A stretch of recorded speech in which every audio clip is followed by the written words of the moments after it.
بسم اللہ الرحمن الرحیم۔ السلام علیکم ورحمۃ اللہ وبرکاتہ۔ آج ہم حضرت دانیال علیہ السلام کے واقعے پر بات کریں گے اور بادشاہ بخت نصر پر بات کریں گے۔ حضرت دانیال علیہ السلام اللہ تعالیٰ کے ایک برگزیدہ نبی گزرے ہیں جو بنی اسرائیل کے زوال کے آخری دور میں پیدا ہوئے۔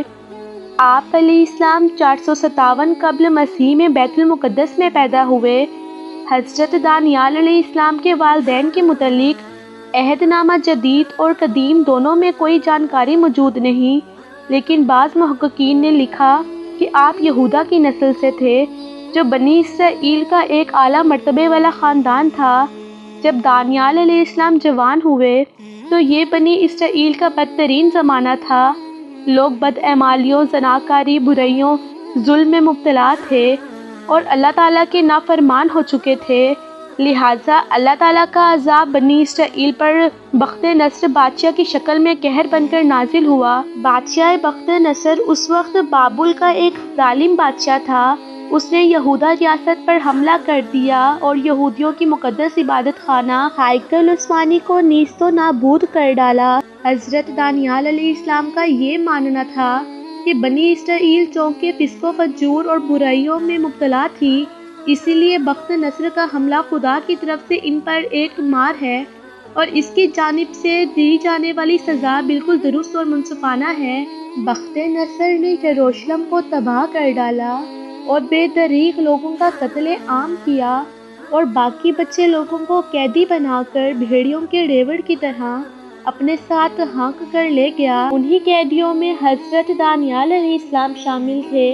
ایک مرتبہ بادشاہ بخت نصر نے خواب دیکھا کہ ایک بڑا بت جس کا سر سونے کا تھا اور درمیانی حصہ چاندی کا اور نیچے کا حصہ تانبے کا تھا اور ٹانگیں لوہے کی اور مٹی کی بنی ہوئی تھی، اس پر آسمان سے ایک پتھر گرا جس سے وہ پاش پاش ہو گیا۔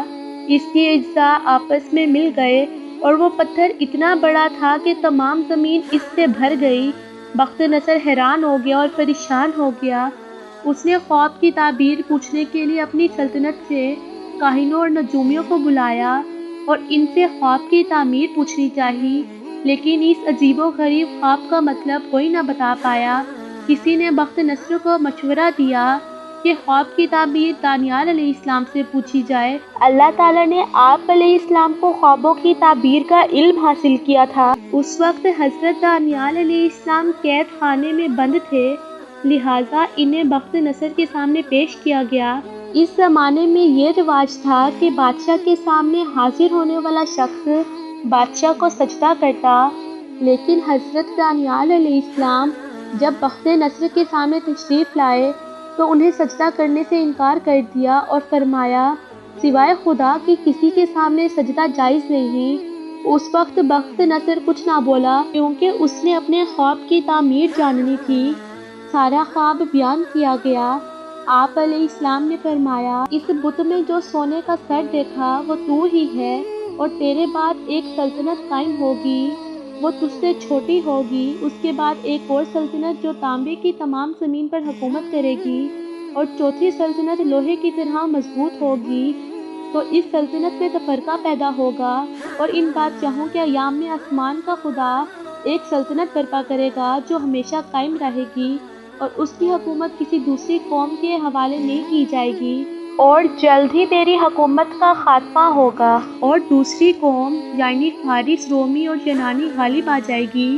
حضرت دانیال علیہ السلام کی قابلیت دیکھ کر بادشاہ بخت نصر نے انہیں دربار میں نوکری بخشی۔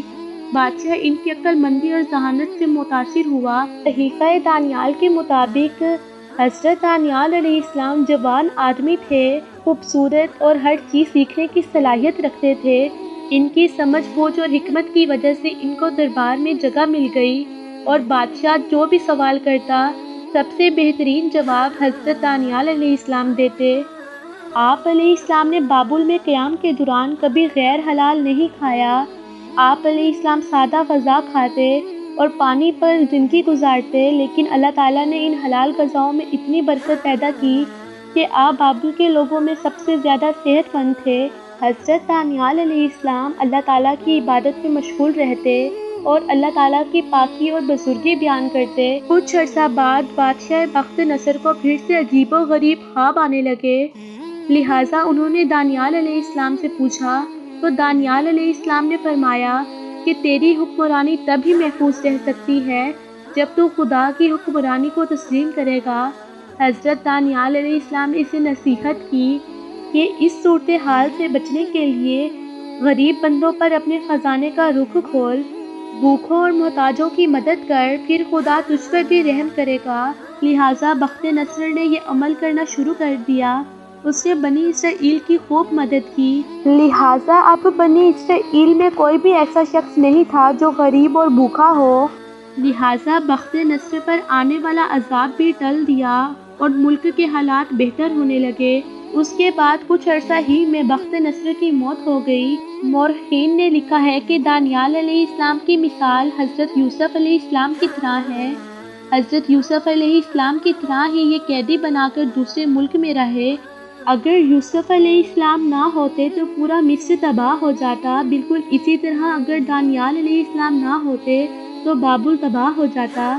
بخت نصر کے بعد اس کے بیٹے کو بادشاہ بنا دیا گیا۔ یہ نہایت عیاش اور نالائق تھا۔ دوسرے وزیر جو حضرت دانیال علیہ السلام کے بڑے عہدے کی وجہ سے ان سے جلتے تھے، انہوں نے بادشاہ کو دانیال علیہ السلام کے خلاف بھڑکانا شروع کر دیا اور بادشاہ کو کہا کہ نہ تو وہ آپ کو سجدہ کرتا ہے اور وہ بابل کی سلطنت کا خیر خواہ بھی نہیں ہے، وہ تو یہ کہتا ہے کہ اس کا جلد خاتمہ ہوگا۔ بادشاہ نے حضرت دانیال علیہ السلام کو شیروں کے قید خانے میں ڈال دیا۔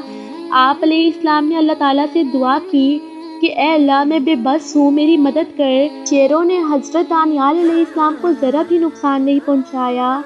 کچھ کا کہنا ہے کہ حضرت جبرائیل علیہ السلام قید خانے میں آ گئے تھے، شیر ان سے ڈر گئے تھے۔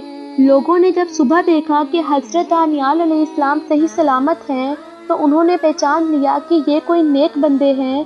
اب وقت گزر گیا تھا، آخر اللہ تعالیٰ کے عذاب کا وقت آ گیا۔ پھر فارس کے بادشاہ سائرس نے حملہ کر دیا اور یوں بخت نصر کی سلطنت کا خاتمہ ہو گیا۔ پھر اس کے بعد فارس کے بادشاہ نے حضرت دانیال علیہ السلام کو عزت کے ساتھ بلایا اور انہیں وزیر مقرر کر دیا۔ امید ہے آپ کو ویڈیو اچھی لگی ہوگی۔ لائک کریں، کامنٹ کریں، شیئر کریں، سبسکرائب کریں۔ شکریہ۔